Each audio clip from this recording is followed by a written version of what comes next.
All right, let's get right into this because what happened in the last 48 hours is absolutely stunning. Governor Ron DeSantis, who has spent months trying to downplay Florida's housing and economic crisis, was reportedly forced into emergency closed-door meetings with top state officials, insurance industry executives, banking leaders, and economic advisors. Why? Because the market collapse has reached a point where it threatens not just homeowners, not just the real estate industry, but the entire Florida economy and potentially the state's financial solvency. According to sources close to the situation, DeSantis initially resisted calling these emergency meetings because doing so would be a public admission that Florida is in crisis. For months, he's been claiming everything is fine, that Florida is thriving, that any problems are temporary or exaggerated by critics. Calling emergency meetings destroys that narrative completely. It's an admission that the situation is so dire, so out of control, that normal government processes aren't adequate. Emergency meetings happen when things are falling apart, and everyone knows it. But DeSantis was forced to act because key advisors and industry leaders basically told him they couldn't wait any longer. The insurance market is on the verge of complete systemic failure. Citizens Property Insurance, the state-backed insurer covering over 1.4 million properties, is facing potential insolvency if a major hurricane hits. Private insurers are continuing to flee despite every concession the state has made. The real estate market is in free fall with no bottom in sight. Foreclosures are accelerating. Banks are getting nervous about their Florida exposure. Local governments are facing fiscal emergencies. The people who understand the numbers, the actuaries and economists and financial experts, were apparently very blunt with DeSantis. If action isn't taken immediately, Florida faces potential economic catastrophe that could require federal intervention or bailout. That got his attention. The idea that he might have to go hand in hand to the federal government he's spent years attacking, begging for a bailout, is his worst nightmare politically. So he agreed to the emergency meetings. Let's talk about what's actually being discussed in these emergency sessions, because this is where you see just how bad things have gotten. First, the insurance situation. Citizens Property Insurance is the central issue. It's covering policies that private insurers won't touch, which means it's holding all the highest-risk properties in Florida. And it doesn't have anywhere near enough reserves to pay claims if a major hurricane hits a populated area. Here's the math that's terrifying everyone. If a Category 4 hurricane makes landfall in Miami or Tampa or Jacksonville, the insured losses would be in the tens of billions of dollars. Citizens might be on the hook for $50 billion or $75 billion or even more in claims. But Citizens only has a fraction of that in reserves. When an insurance company can't pay claims, it's insolvent, it's bankrupt. What happens to policyholders when their insurance company goes bankrupt? Their homes get destroyed, and there's no money to rebuild. They lose everything. Over 1 million Florida families are one major hurricane away for financial catastrophe because their insurance is backed by an insurer that can't actually pay if disaster strikes. In the emergency meetings, insurance executives are reportedly telling DeSantis that Citizens is a ticking time bomb. They're demanding that the state either massively increase Citizens' reserves, which would cost billions the state doesn't have, or find ways to reduce Citizens' exposure by getting private insurers to take on more policies. But private insurers won't take Florida policies at any price that's politically acceptable because the risk is too high. So you have an impossible situation. Citizens is holding risk it can't afford. Private insurers won't take that risk. Homeowners can't get affordable insurance. And DeSantis has no solution that doesn't involve either massive taxpayer cost, acknowledging climate change and restricting coastal development, or accepting federal help. All of those options are politically toxic for him. Second major topic in the emergency meetings is the foreclosure crisis. The numbers are getting worse every week. Foreclosure filings are at levels not seen since the 2008 financial crisis. Court systems are overwhelmed. Legal aid organizations can't keep up with demand. Neighborhoods across Florida are filling with vacant foreclosed homes. Banking executives in these meetings are reportedly expressing serious concern about their exposure. Banks and lenders have hundreds of billions of dollars in mortgages backed by Florida properties. As foreclosures spike and property values crash, banks face mounting losses. Smaller banks and credit unions with heavy Florida concentration could fail. Larger banks will see profits hammered and will pull back on Florida lending, which will make the housing crisis worse. DeSantis is being told that without intervention, Florida could see a foreclosure wave that destroys entire communities, crashes property values by 40 or 50% in some areas, and potentially triggers bank failures. The banks want state action to slow foreclosures, provide assistance to struggling homeowners, stabilize the insurance market, and restore confidence.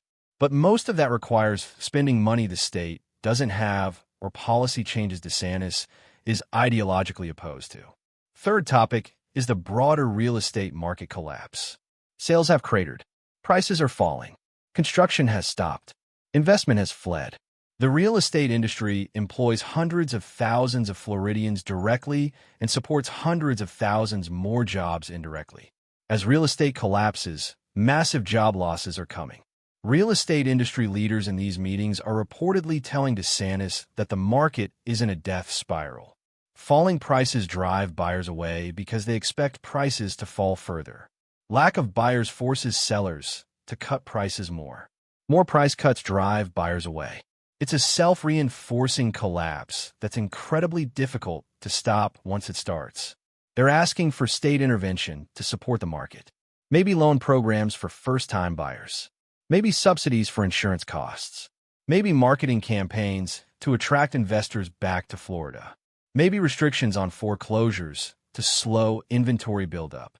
But again, most of this requires money or contradicts DeSantis' free market ideology. Fourth topic is the fiscal crisis facing local governments. Property taxes are the lifeblood of cities and counties. When property values crash, tax revenues crater. Local governments across Florida are facing budget shortfalls that are forcing brutal cuts to services. Police and fire departments are being cut. Schools are losing funding. Infrastructure maintenance is being deferred. Parks and recreation programs are being eliminated. Local government officials in these meetings are reportedly telling DeSantis that they cannot maintain basic services if property values continue falling. Some smaller cities and counties might face bankruptcy or require state takeover. They're asking for state revenue sharing, emergency funding, or authorization to raise local taxes in ways currently prohibited by state law. DeSantis is resistant to all of these because they involve either state spending or tax increases. Fifth topic, and this is the one that apparently got DeSantis most upset, is the potential need for federal assistance. Federal officials have apparently made it clear that if Florida wants federal help with the insurance crisis or economic collapse, there will be conditions. The federal government isn't going to write blank checks to Florida while DeSantis attacks federal policy. Conditions might include mandatory climate risk assessments for development, restrictions on building in high-risk areas, requirements for climate adaptation planning, and possibly changes to state insurance regulation. These conditions are unacceptable to DeSantis politically. But without federal help, Florida might not be able to prevent complete economic catastrophe. So DeSantis is caught in an impossible bind. He needs federal money, but accepting the conditions continues to raise state taxes or spending. But that contradicts the entire governing philosophy. He needs to acknowledge climate change and restrict development, but that alienates his base. Every option is politically terrible, so he's paralyzed while the crisis worsens. The emergency meetings are also addressing something that terrifies everyone: the risk of contagion beyond Florida. Florida's real estate market is so large that its collapse could affect national markets. Banks with Florida exposure might pull back on lending in other states. Investors burned in Florida might avoid real estate generally. Insurance crisis in Florida might spread to other coastal states. National economic officials are watching Florida very carefully because they don't want a Florida crisis becoming a national crisis. There's discussion of preemptive federal intervention to contain the damage. But that intervention would come with requirements that DeSantis doesn't want to accept. Let's talk about what's not being discussed in these meetings, but should be, which is the root cause of everything. Climate change. Florida's crisis is fundamentally a climate crisis. Rising seas, stronger hurricanes, increased flooding, coastal erosion. These are the underlying drivers of insurance failure and market collapse. Until Florida addresses climate change honestly, nothing else will work. But climate change is apparently off the table in these meetings. DeSantis won't allow it to be discussed. He's banned the term from state communications. His entire political identity is built on climate denial. So they're having emergency meetings about symptoms while refusing to discuss the disease. It's insane, but it's where Florida is. Sources say the meetings have been contentious. DeSantis is reportedly angry that he's been put in this position. He's blaming everyone except himself. He's attacking advisors for not preventing the crisis. He's lashing out at insurance companies, banks, media, federal government, anyone except the person actually responsible, which is him. His staff is reportedly demoralized. They know the situation is out of control. They know DeSantis' ideology prevents him from doing what's necessary. They're going through the motions of these emergency meetings knowing that no real solutions will emerge because DeSantis won't allow the solutions that would actually work. The meetings are ongoing and no major announcements have been made yet. But based on what's being discussed, we can predict what's coming. DeSantis will probably announce some minor programs that sound good but don't address the scale of the crisis. Maybe a small fund to help a few thousand homeowners with insurance costs. Maybe some tweaks to insurance regulation that won't bring insurers back. Maybe some marketing about Florida being open for business. What he won't do is admit the crisis is as bad as it is. He won't acknowledge climate change. He won't implement the massive government intervention that's needed. He won't accept federal help with conditions. He won't raise taxes to fund adequate responses. So the emergency meetings will produce inadequate half measures that fail to stop the collapse. And the market will continue its death spiral. Insurance will remain unaffordable or unavailable. Foreclosures will accelerate. Property values will keep falling. Construction will remain stalled.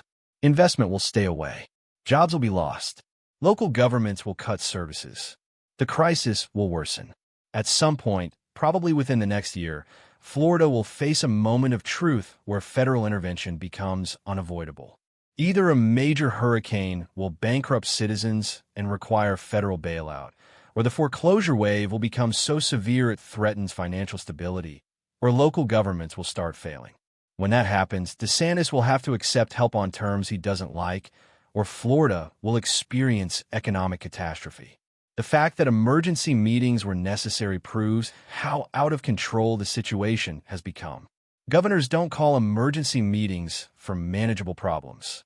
They call them when things are falling apart so badly that extraordinary measures are required. The meetings themselves are an admission of crisis, even if DeSantis won't explicitly say so. For Florida residents, these emergency meetings should be alarming.